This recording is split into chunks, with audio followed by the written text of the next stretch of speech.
Welcome back to the Weekly Education Pulse, your go-to for all things international education in 10 minutes or less. I'm Tony. And I'm Sammy. And this week's headlines take us from major policy changes in the UAE to a bold move from one of Britain's best known schools.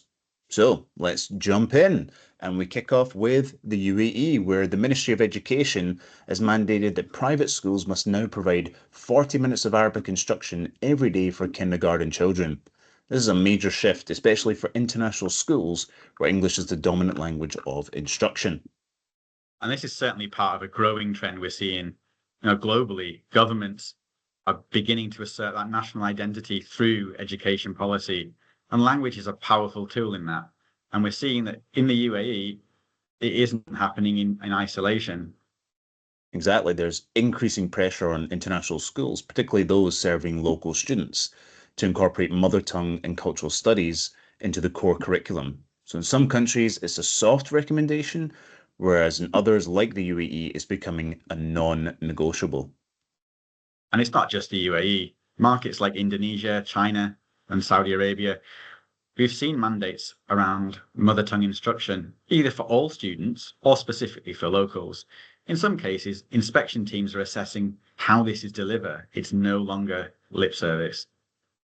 And what makes this move in the UAE significant is how early it starts in kindergarten.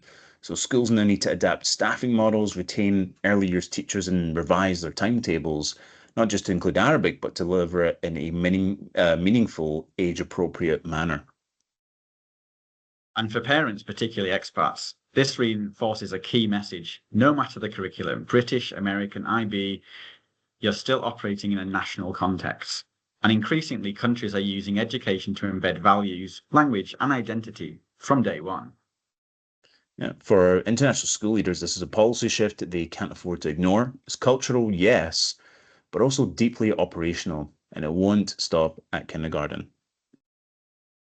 And now on to business. Taaleem, one of UAE's largest school operators, has announced the acquisition of Kids First Group, which runs more than 30 nurseries across the GCC. Yeah, this is a big move, expands Taaleem's reach into early years, a segment they've been aiming to scale up in. The acquisition complements their existing K-12 model and creates a full cradle to graduation education offering. Strategically, it's smart. Early years builds a pipeline. You win families' trust early. Many will stay through the school years, all the way through to graduation. It's about brand continuity, customer retention, all rolled into one. Plus, Taaleem becomes more attractive to investors and regulators alike with this vertical integration. Expect more consolidation in the space if this model proves successful. And to round out the news this week, big news out of the UK and the US. Wellington College, one of Britain's most prestigious independent schools, is opening its first campus in the United States in San Francisco, California. That's a landmark step. Wellington already operates internationally in China, Thailand, and India. But the US is an entirely different ballgame. It's the first time they're planting a flag in a Western English-speaking market. And we're better than San Francisco. The city is a hotbed for innovation, tech, and progressive education. So Wellington's blend of British academic rigor and local flexibility could hit a sweet spot for globally minded families. The school is due to open in 2026, offering a fusion of UK and US curricula.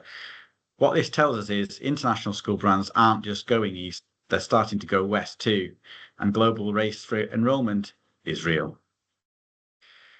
That wraps up our news for today, but don't go anywhere. Next up, we're lifting the curtain on school operations in our new segment, The Business Behind the School.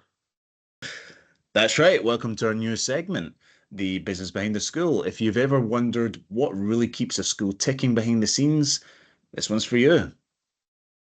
Because let's face it, schools are incredibly complex operations. Beyond teaching and learning, you've got finance, HR, procurement, IT, legal, risk management, and it all has to work in sync if you want your school to be successful. Absolutely. And we've both seen this firsthand in leadership roles. Too often, the business office is seen as a back of house entity, but the reality is finance and operations need to sit at the strategic table. Let's get started with this. What does good financial leadership actually look like in a school? I mean, it's more than just managing budgets. It's about forecasting intelligently, taking into account enrollment trends, aligning spending with educational priorities, planning for growth or contraction, and making sure every dirham, dollar, or pound spent delivers real impact. And what happens when finance and academic sides don't talk? You get major disconnects.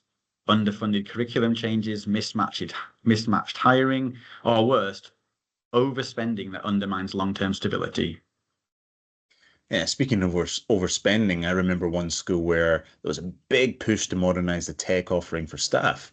Leadership made the call to purchase both MacBooks and iPads for every single teacher. It's a massive investment, and on paper, looks impressive. Shiny new devices, staff feel valued, and the school looked forward thinking.